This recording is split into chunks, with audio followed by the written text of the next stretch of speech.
आज इस वीडियो में हम बताना चाहते हैं कि कोई भी मित्र के साथ धोखा करता है तो तुम मित्रता के विश्वासघात करता है, उसको कोई सजा के प्रावधान है। ईश्वर उसे दंडनीय करार यदि कर देता है तो देखें कैसे दंड मिलता है।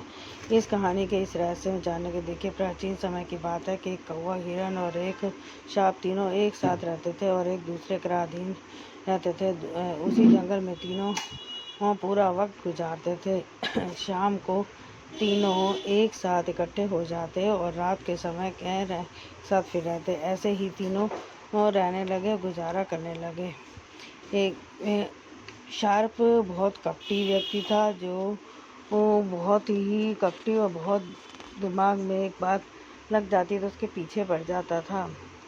लगी तो हिरण को एक गौर से देखने लगा और कहने लगा कि हिरण मर जाए तो किसी कारण तो मैं उसका मांस खा लूँ और महीने भर बड़े ही आराम से निकाल जाऊँ। मुझे भोजन के लिए इधर उधर भटकना पड़ता है और मैं आराम से एक स्थान पर रहकर एक मांस खाता रहूँगा। और हिरण को सीधा साधा था बेचारा, उसे तो इस बात का आभास भी नहीं था हुआ कि वह शार्प मेरे बारे में गलत सोचता है। और वो कौवा पक्षी था, यदि वह सुबह उड़ जाता और फिर रात आ जाता और फिर रात्रि के समय अपने मित्रों के साथ आकर व्यतीत करता रहता था।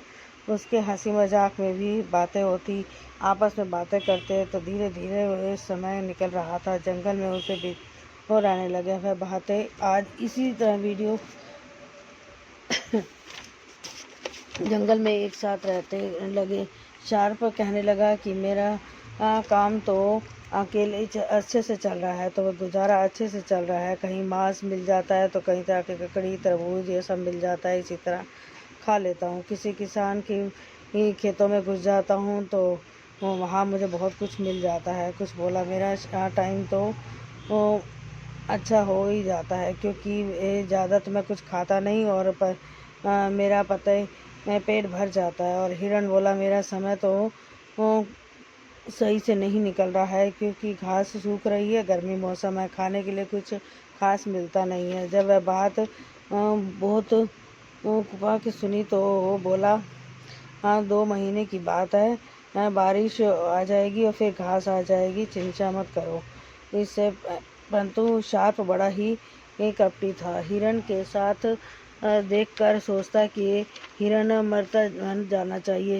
हिरण बोला, आज मित्र तुम मेरे साथ चलना, मैं तुम्हें अच्छा भोजन ऐसा कराऊंगा। और हिरण बोला, ठीक है भाई, तुम भला ही होगा।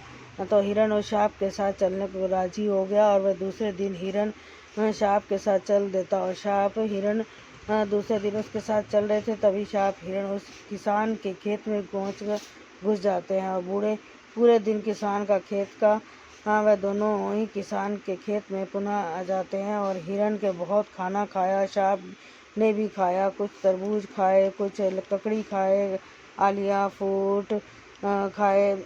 खाने के बाद सांप बोला, मेरा भोजन पूरा हो गया है, अब नहीं खाना चाहता, मेरा पेट भर गया है, तो मैं यहाँ बैठ जाता हूँ और तुम भोजन कर लो। सांप बड़ा ही चालाक था। सांप सोच रहा था कि यह हिरण इस खेत में चरता रहे और कुछ खेत का मालिक आ जाए और हिरण को मार डाले तो मेरी भोजन का काम हो जाएगा। उस जंगल में घाड़ी लगा के बैठ गया। उसी तरह किनारे की घात लगा कर बैठ गया। तब दिखे भोजन करके के बाद अब उसके पेट भर गया तो उस दरवाजे पे किसान ने फंदा डाल रखा था। तब उस फंदे में हिरण का सिंग अटक जाता है और वह हिरण जोर से लगाया तो फंदा खींच गया और तो खींच कर उसके फंदा फंस गया। हाँ, उसके एक तरीके के में जमा हो गया। अब हिरण खड़ा होकर रह गया, हिरण बंधा रह गया।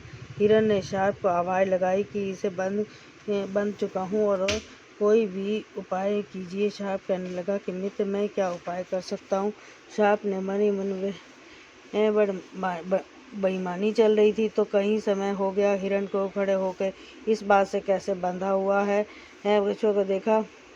कौवा ने देखा तो वह एक रस्सी ही से बंधा हुआ है। तो कौवा उनके पास आया और बोला कि ऐसे बंध गए दोस्त। हिरण बोला, मुझे पता नहीं, परंतु आज मुझे जितनी ही जल्दी हो सके मुझे इस तरह से निकालो, नहीं तो खेत का मालिक आ जाएगा और मुझे जीवित ही खा जाएगा। कौवा का जीवित हो गया। कौवा भी चिंतित हो गया। फिर सर्प से कहा, हाँ कि मित्र देखो, यह हमारा मित्र है, हम दोनों एक साथ रहते हैं तो तीनों बंधन है, तो इसलिए रस्सी को काट दो। शार्प बोला, देखो मित्र, मैं सकट चोर का व्रत है और मैं इसलिए मैं ये रस्सी को नहीं काट सकता। और हिरण बोला, हाँ कि तुम क्यों बोल रहे हो? तुमने मेरे साथ ही तो भोजन किया है और तुम व्रत कैसे हो सकते हो? शार्प कहने लगा, मित्र देखो, मैंने तो साइड से भोजन किया था, एक साइड से, और एक साइड में व्रत में हूँ, तो इसलिए। कौवा बोला कि मित्र तुम साइड से ही उसी साइड से काट दो दो भोजन किया हुआ। शार्प बोला कि जिस साइड से मैंने भोजन करता हूँ तो धार खत्म हो गई है और पैना भी नहीं है, इसलिए उस साइड से तो मैं नहीं काट सकता। अब तो हिरन और कौवा बहुत परेशान हो गए। बोला कि किसान आएगा तो इसे मार डालेगा। हाँ, शार्प यह चाहता ही था किसान आए और ये मार डाले, मैंने गुजारा हो जाएगा, इतने में कितना में अच्छा मांस होगा। फिर किसान को पता चल गया। किसान ने देखा कि एक मोटा ताज़ा हिरन रास्ते में बसा हुआ है। और फिर किसान ने बोला, प्रतिदिन मेरे खेत में यही नुकसान करने आता था, आज तो मैं इसे